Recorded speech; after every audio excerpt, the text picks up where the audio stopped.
Merci les garçons, hein, c'est gentil d'accepter de faire ce numéro des rendez-vous de Vanille. Alors je vous explique, comme vous le savez, les rendez-vous de Vanille c'est dans des lieux insolites. D'accord. Et là vous étiez censé le savoir, mais c'est pas grave. Et je vais vous emmener dans un bateau, sur un bateau. Mais il y a des beaux bateaux là en plus. Ouais, il y a des beaux bateaux. Super les bateaux. Le Ocean Club, il a l'air bien. Celui-là, ouais, non, mais c'est pas le lui, Madame hein. Kate, il est pas mal aussi. Hein. Bah alors le Madame Kate, c'est bien. Ouais, non, mais on par peut faire ce contre, qu'on veut. le bateau sur lequel je vous emmène est un tout petit peu plus loin, c'est derrière, donc on va voir. Ouais, allons-y. Super, Très bien. c'est cool.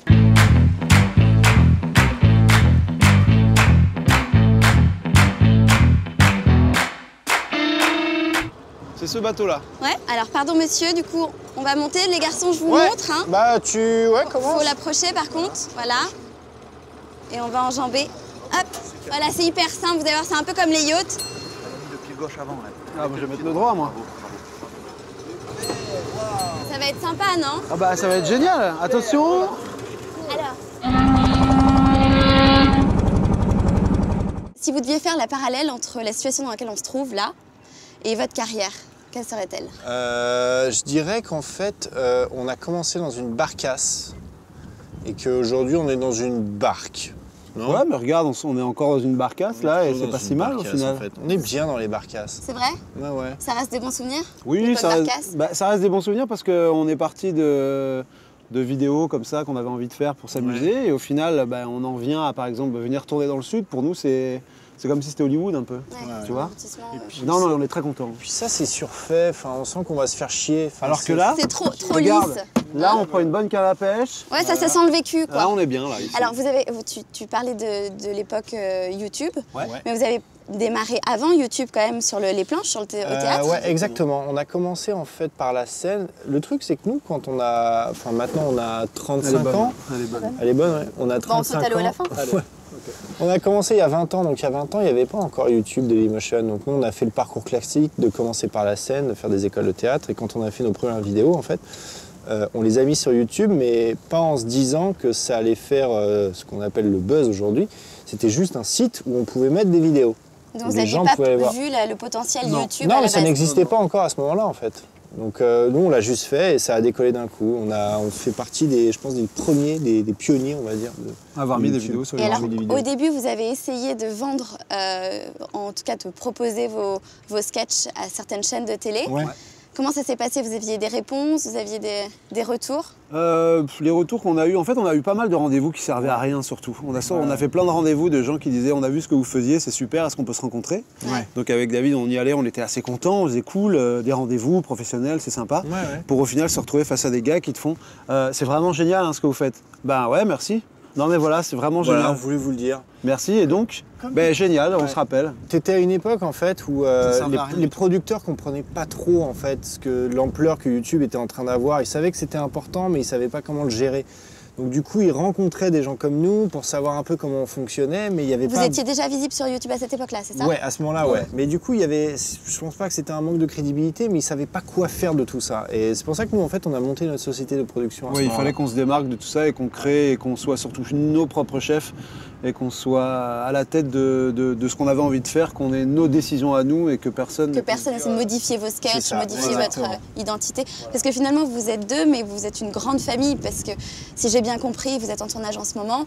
Vous êtes toujours avec la même équipe. Déjà, il y a Jonathan Barré qui est votre réalisateur attitré. Depuis 10 ans, à peu près, maintenant. 10 ans, ouais. C'est le 3e, hein, vraiment, du Palmacho. Ouais. Et pareil pour le reste de l'équipe ou pas? Ouais, aussi, j'ai beaucoup de la famille aussi. Il y a le régisseur général, c'est son frère, le mixeur, c'est son frère, c'est une grande famille. Et les gens qui sont là... Ouais, il y a beaucoup de frères, mes parents ont bien travaillé. Ouais, et les gens qui sont là, en fait, on travaille avec eux depuis 10 ans maintenant, donc ils savent à peu près comment on fonctionne, c'est très familial, ça donne un plateau un peu chaotique par moment, mais c'est chouette, c'est agréable. Ouais, ça reste pro. Ouais, Du coup, ça donne un côté barcasse. Voilà. Côté barcasse, on reste sur le côté barcasse.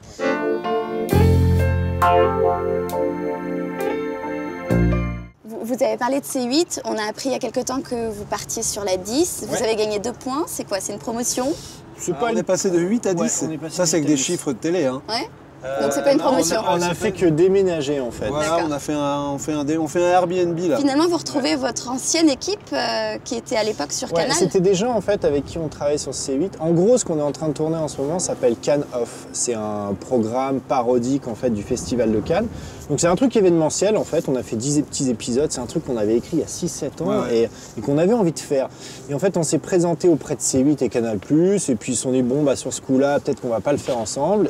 Donc vous restez quand même sur C8 pour... C'est pas qu'on reste, en fait c'est ça le truc, c'est qu'en ce moment... on n'appartient pas à une chaîne. Voilà, il y a une appartenance, alors qu'il n'y a pas de ça. Là on va faire ça avec TMC effectivement, et puis on verra bien pour la suite, on n'est pas attaché en fait. Et là donc ça va être diffusé quand ce faux festival? Ce sera pas le festival de Cannes. Donc à partir du 17 mai...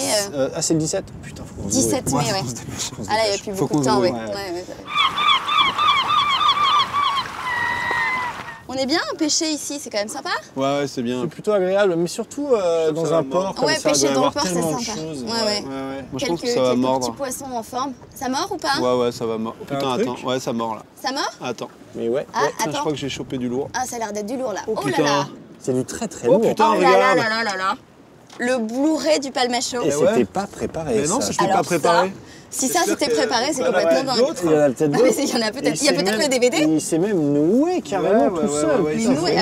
Il s'est bien accroché. Hein. Non mais j'aime bien parce que j'ai bien fait ça, je pense que la canne à pêche coûte 4,99, 4,49. Petit budget, j'assume totalement. Il n'y a pas de problème.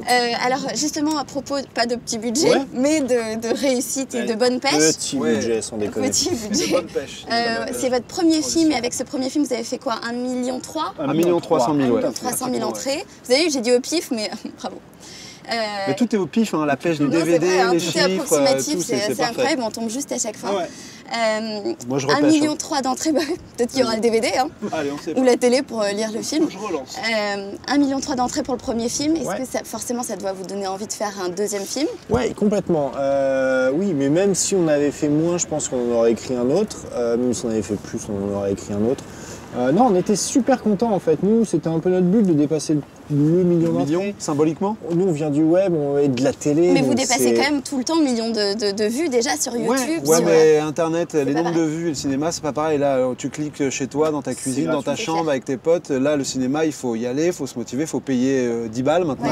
Donc c'est pas la même chose. C'est carrément un acte politique. Pour des gens qui nous regardent en fait gratuitement depuis maintenant, que ce soit à la télé ou sur YouTube depuis 7 ans, venir mettre 10 balles dans une place de cinéma, il y avait un côté... il faut le vouloir. Voilà, il fallait le vouloir, donc c'est cool. Surtout pour un premier film. Exactement. Surtout encore plus pour un premier film. Et alors vous êtes resté avec le même réalisateur, la même équipe? Ouais, bien sûr. Vous avez écrit le film ensemble? Ouais, nous, tous les deux. Et ensuite, comme d'hab, on le donne à Jonathan, on lui dit démerde-toi avec ça. C'est lui qui après chapeaute un peu tout. C'est ça. Et vous êtes déjà en train d'écrire un deuxième film ou pas? Écoutez, non. Pas du tout. Non, on n'a pas d'idée. On n'a pas d'idée encore, donc on n'a pas envie de faire un deuxième pour faire un deuxième. On va attendre d'avoir la bonne idée. Surtout que vous vous êtes remis à faire des sketchs aussi. Enfin, vous n'êtes pas arrêté de faire des sketchs aussi à côté. Non. Je sais pas pourquoi il y a un truc en France comme ça, quand on a fait des sketchs et qu'on commence à faire du cinéma, on fait plus de sketchs. Voilà. Mais nous, je sais pas, on avait des idées de sketchs. J'ai perdu le fil. Ça mord pas là. J'ai perdu le film, si je puis dire. Quand on aura une idée de film, on écrira un film, et quand on aura des idées de sketch, on écrira des sketchs. Alors on dit en plus souvent que les sketchs les plus courts sont les meilleurs. Donc ça doit être très tendu d'écrire un film drôle. Je pense que c'est encore peut-être plus compliqué qu'un drame. Parce que ça peut vite tomber dans le lourd ou dans le... C'est très difficile la comédie. On a mis 3 ans en fait à l'écrire, donc on a essayé de ne pas tomber dans tous ces écueils-là justement, et puis on l'a fait lire aussi quelques fois. Et on s'est bridé de rien, on voulait écrire exactement ce qu'on voulait. Et comme on a l'habitude de toute façon, avec David, de se relire et de jouer aussi ce qu'on écrit, il y a un petit côté quand même où ça allait assez vite. C'est-à-dire que les personnages principaux étant interprétés par nous, on savait directement, bon bah à ce moment-là on va écrire ça, il faut qu'il se passait. Donc ça, il y avait quand même un côté assez facile. Mais il y a un côté vous aussi. Oui, il y a un côté nous. Mais la folle histoire de Max et Léon, c'est un peu la folle histoire du Palmacho, quoi, de Grégoire et David. C'est complètement ça. Oui, alors après c'est fiction. Il n'y a pas les nazis, quoi. Il n'y a pas les nazis. Quoique, en ce moment, ça fait bien flipper, mais bon. Grégoire, tu connais David? Ouais, je le connais, ouais. David, tu connais Grégoire? Si peu. Bon, c'est la présentation inversée. Grégoire? Ouais, dis-moi. Si tu devais donner une réplique de film pour qualifier David, ce serait quoi? Je suis polisseur des bars parallèles. et il meurt. Enfin, il meurt, non, c'est la Panthère Rose, c'est Peter Sellers dans la Panthère Rose. Je crois que je dirais ça le résume pas mal. Ouais, c'est plutôt joli. Ouais, je crois. Hein. La qualité principale de David? Oh là là, c'est dur ça. La qualité principale de David. La qualité. La qualité. Je dirais que David me fait beaucoup rire. Bah, regarde-le devant là, comme il est fier. En regardant sa barre. Ah, Belmondo peut aller se rhabiller. Hein. Ah bah il est déjà couché même. David? Oui, Vanille. La qualité principale de Grégoire, c'est quoi? Il me fait beaucoup rire. Ça, c'est original. Ben oui, bien sûr. Il a dit la même chose? Oui. Attends, je l'ai pas entendu.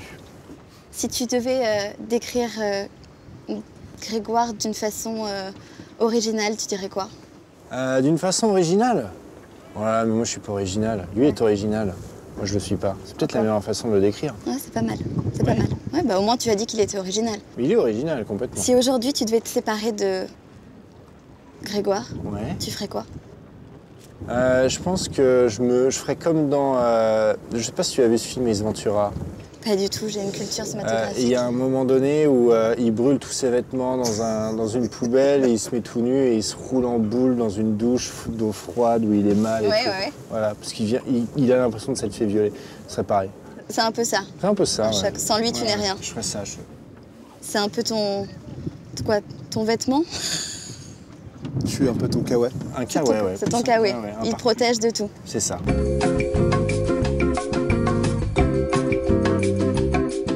Si vous aviez un conseil à donner à un jeune aujourd'hui, qu'il soit humoriste, artiste, qui essaie de percer, maintenant il y a beaucoup plus de monde sur YouTube, c'est pas pareil qu'à votre époque. C'est quoi votre conseil alors? Déjà, ouais. Le conseil, ça serait de garder ses idées, quoi, de pas se laisser embarcasse. Elle est belle celle-là, non? C'est cadeau. C'est bien. Non, ne pas se laisser embarquer parce que d'autres voudraient à leur place. C'est juste, si tu as une idée, il faut y croire à fond. Et si tu te manges des portes, c'est pas grave. Si tu crois vraiment en ton projet, il faut vraiment continuer. Nous, c'est ce qu'on a toujours fait.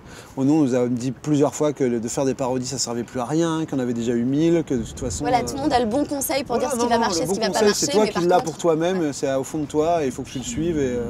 Et puis d'être créatif et d'être un peu différent de tout ce qui se fait. Il y a une appellation en ce moment que je déteste, mais que je hais, c'est youtubeur. Youtubeur, ça ne veut rien dire, c'est produit de YouTube. Je veux dire, nous, c'est pas parce qu'on est sur C8 qu'on est des C8eurs, en fait. On est des acteurs, des comédiens, donc assez jeunes, j'ai envie de leur dire, ne tentez pas de devenir youtubeur, devenez comédien, devenez acteur, présentateur, ce que vous voulez, quoi. C'est ça, on a l'impression que les gens cherchent le vu, quoi, la notoriété plus que... C'est ça, alors qu'en fait, je pense que ce qui se marque, c'est quand on est original, créatif, différent, et qu'on tente pas de faire comme tout le monde.